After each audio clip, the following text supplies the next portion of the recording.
The snow-topped Wasatch Mountains overlooking Salt Lake City provide the picturesque backdrop for an unprecedented pair of events benefiting all truck dealers. So they put TVs up there, put TVs, microwaves, everything. Oh yeah. Now, this is just like home. I want this big truck over here. Pretty cool. Hi. I'm Kyle Treadway. Mike Lee, very nice to meet you. Nice to meet you too. Thank you for coming. On one day, ATD Chairman Kyle Treadway gave Utah's newest U.S. Senator Mike Lee a tour of his dealership. Nice to meet you, buddy. The following day, it was Utah's senior Senator Orrin Hatch's turn to learn about the business and meet constituents. This is my nephew. He's fourth generation, Tucker Morgan. This is our service manager, Mike Kitchen. Treadway began by telling his family's American success story, how it grew, the jobs it created. It was pretty humble beginnings. My grandmother had to teach my grandfather how to read and write, and that was the entire company right there, all 3 employees. And today we've grown to 18 locations in 7 states, and we employ about 600 people. But this is where we started, and so this is where we manage everything. In this location, about 150 employees.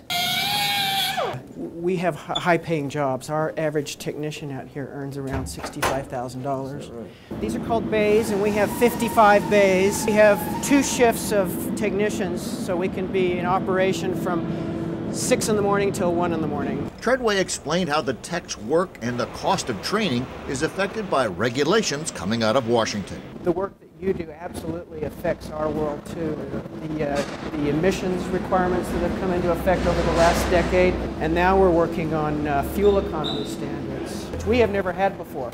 Federal emission requirements, so everybody's had to train up on each one of those. And per technician, we've probably invested another $20,000. Easily. Just to get them up to speed on that new equipment. So you multiply that by 27 technicians just in his department. Man, so that's a lot. And when you've invested in employees' training and growth, you'll do almost anything to keep together your loyal, hardworking team. Because of the economic downturn, we've had to diversify the work that we do. Fire engines, we've even worked on helicopters. When the economic downturn came, these guys, we didn't want to let them go, so we had to keep them busy. So we had to branch out. Sales, on the other hand, is just about trucks, and the senators discovered it's a lot different than selling cars. All of our trucks are custom made.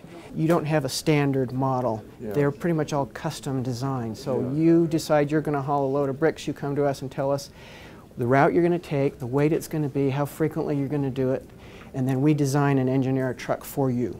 So people will buy it through you, but it's not built yet when they buy it through you. Exactly.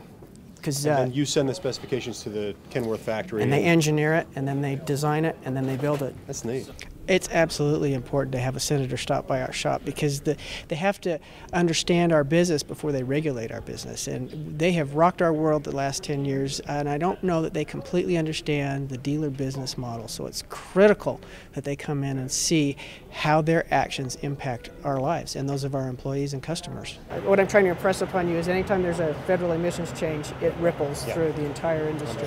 And as they just explained, every time there's a change in emission standards, that means a change that ends up costing the industry millions of dollars. All those things have to be factored in, taken into account, so that we can make sure the trucking industry can keep up to any changes that happen in federal regulations. We'd really like to establish relationships with our elected leaders, and then we would have the time to sit down and explain to them some of the challenges in our business and some of the ways that we can cooperatively work through some of these ideas. The clean environment, we all want to have a cleaner world for our children, and we definitely want to be a part of that. We want it to be economically viable, technically feasible, and we want it to be practical.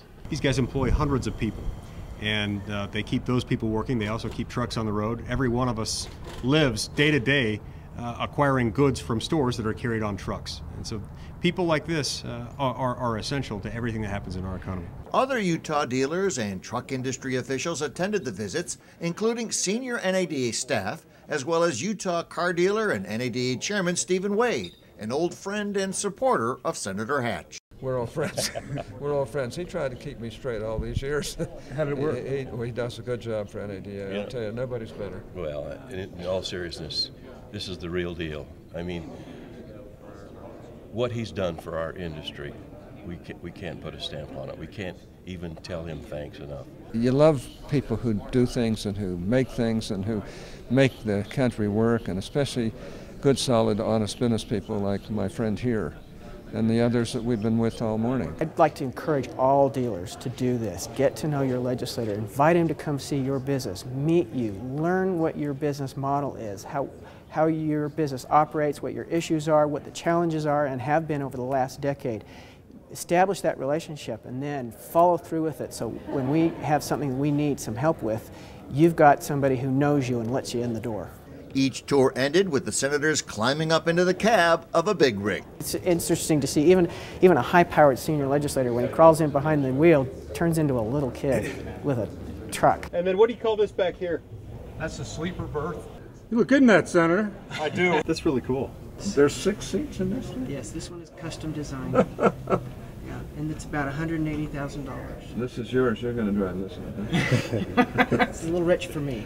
Once he was past the gee whiz factor, Senator Hatch asked how long before these trucks wear out. It can go 1,000,000 miles. $1 million? Yes. Wow.